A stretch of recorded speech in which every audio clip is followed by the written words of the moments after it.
Bom, então vamos começar agora falando da língua de sinais e o seu reconhecimento dentro do Brasil. Como que se deu? Nós já falamos um pouco da história da educação de surdos no mundo todo, falamos das correntes de educação de surdo, como que foram os métodos utilizados até o momento, e agora então a gente parte para novos horizontes, para ensinar vocês um pouquinho, conceitualizando então a Libras dentro do Brasil e o seu reconhecimento. Então, foi reconhecido como meio de expressão legal em alguns estados, primeiramente. Então, apesar do reconhecimento da Libra só ter acontecido através da Lei 10.436 no ano de 2002, alguns estados anteriormente foram reconhecendo a Libras aos poucos. Então, foram sendo criadas leis estaduais e até que em 2002 chega então ao Congresso Nacional a proposta de reconhecimento em âmbito nacional. Então a Libras é reconhecida em 2002, porém ela já é utilizada há anos e anos, e aí a gente percebe então um déficit que nós temos em relação às pessoas surdas, porque elas têm a sua língua desde muitos anos e só então em 2002 é que essa língua é reconhecida oficialmente como meio de expressão legal das comunidades surdas brasileiras. Tudo bem? Então, através da Lei 10.436 de 2002, que reconhece a língua brasileira de sinais como meio de expressão legal. Então vamos lá, pessoal. Quem são os surdos? Quem é essa pessoa?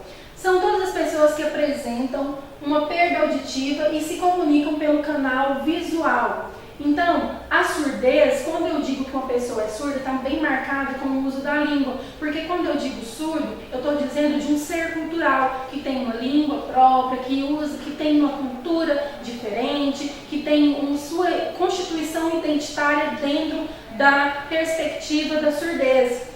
Então, por que é incorreto, professora, eu falar deficiente auditivo? Porque o termo deficiência auditiva ele é um termo patológico. Há duas maneiras de se conceber a surdez. Então, eu posso vê-la como uma patologia, por exemplo, como uma doença, né? uma deficiência, e como uma surdez, que é uma cultura diferente, uma língua diferente. Entenderam a diferença entre deficiência auditiva e surdez?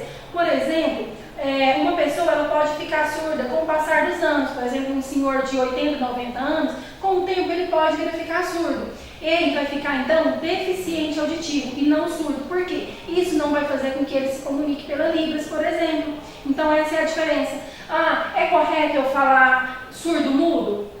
Não é correto. Não pode-se dizer que uma pessoa é surda-muda. Quando você diz que ela é surda-muda, você está atribuindo a ela duas deficiências. Mas ele não fala. Mas por que ele não fala? Porque ele não ouve. Então, o bebê, quando nós ouvimos, quando nascemos, nós já estamos expostos a esse mundo oral, aos sons, às palavras, e tudo isso vai se internalizando, para então, com o passar do tempo, a gente desenvolve até que vem externalizar a fala. No caso do bebê surdo, desde que ele nasce, ele não é exposto a nenhum tipo de som, então ele não sabe como que as palavras são constituídas, como que se cria uma frase, por exemplo, então isso faz com que ele não aprenda a falar. Então, por isso, o correto, dentro da conceitualização cultural, é eu me referir à pessoa que não ouve como pessoa surda. Digo, pessoa que não ouve e se comunica através da língua brasileira de sinais. Tudo bem? Então, essa é a diferença. Deficiência auditiva, tudo bem, é um termo criado, não é de todo errado, mas também, se tratando da comunidade, da cultura surda, o correto seria chamar então essa pessoa de surda e não deficiente auditivo e jamais de surdo-mudo. Tudo bem? Então, e aí algumas pessoas perguntam, mas o meu parente é surdo e ele fala algumas palavras. Sim, isso é possível. Eles são o que nós chamamos de surdos oralizados. Estes surdos oralizados são aqueles que desenvolveram a fala devido a, talvez, pelo nível de surdez não ser tão agravante, não ser o profundo, né? Tá ali tá numa área mediana, então ele consegue captar alguns sons, consegue ouvir a forma que se pronuncia algumas palavras e com o treino, com o tempo, ele pode sim desenvolver algumas palavras e pode verbalizar algumas frases. Então isso é o que chamamos de surdos oralizados, tudo bem? Então agora vamos para o âmbito da legislação em si. Nós temos então no ano de 2002, como já citado anteriormente, a Lei 10.436, que reconhece como meio legal de comunicação e expressão a língua brasileira de sinais, Libras e outros recursos de expressão a ela associados. Então, é em 2002 que nós temos o reconhecimento da língua brasileira de sinais, tudo bem? Em 2005, nós temos o decreto número 5.626, que vem regulamentar a Lei 10.436. Ele define formas institucionais para o uso e difusão da Libras, porque o que a gente percebe? Criou-se então a Lei 10.436, tudo bem, reconhecemos a Libras. Mas aí, então, em 2002 e 2005, percebeu-se o quê? Não, peraí, nós temos a língua, mas como que essa língua vai ser ensinada? Como que ela vai ser utilizada? Quais são as regras? Onde? Quando? Como que ela vai ser instituída e difundida no âmbito social?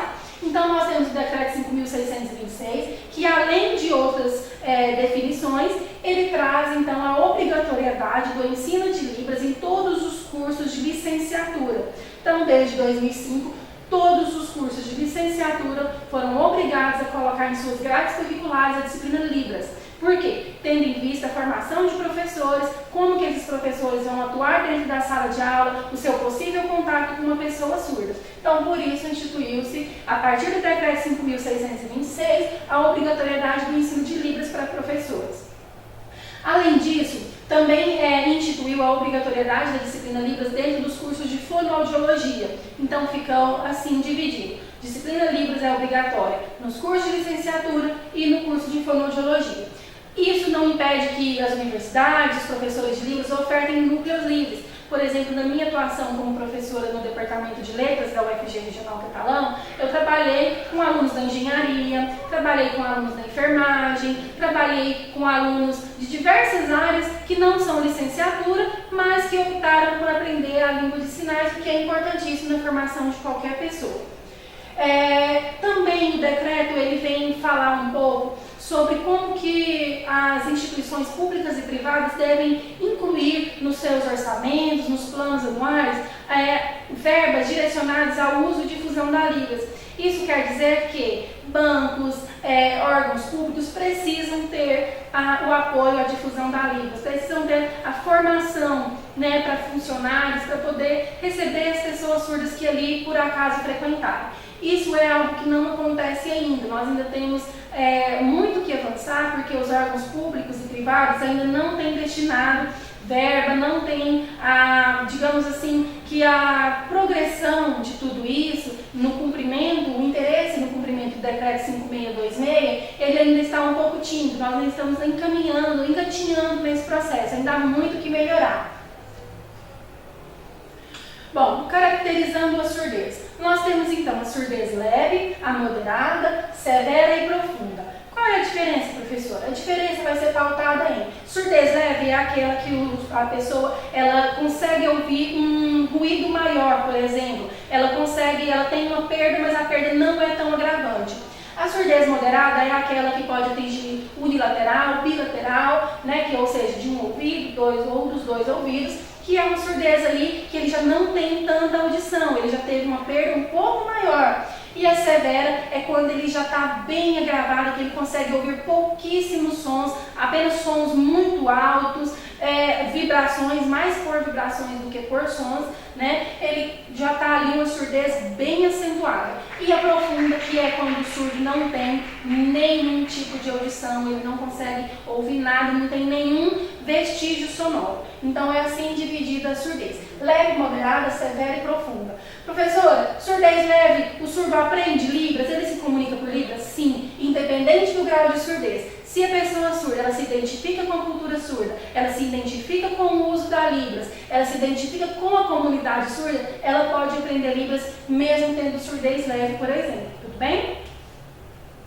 Prevenção da surdez. Nós temos então a proteção à maternidade através do pré-natal e parto assistido adequadamente. Isso é importantíssimo. Então, por exemplo, a mulher quando está gestante, ela precisa fazer o acompanhamento devido, ela precisa tomar as vacinas indicadas, porque caso ela tenha, por exemplo, rubéola, toxoplasmose, tudo isso pode acarretar em uma futura criança que tenha algum tipo de deficiência, dentre essas deficiências, no caso, a surdez.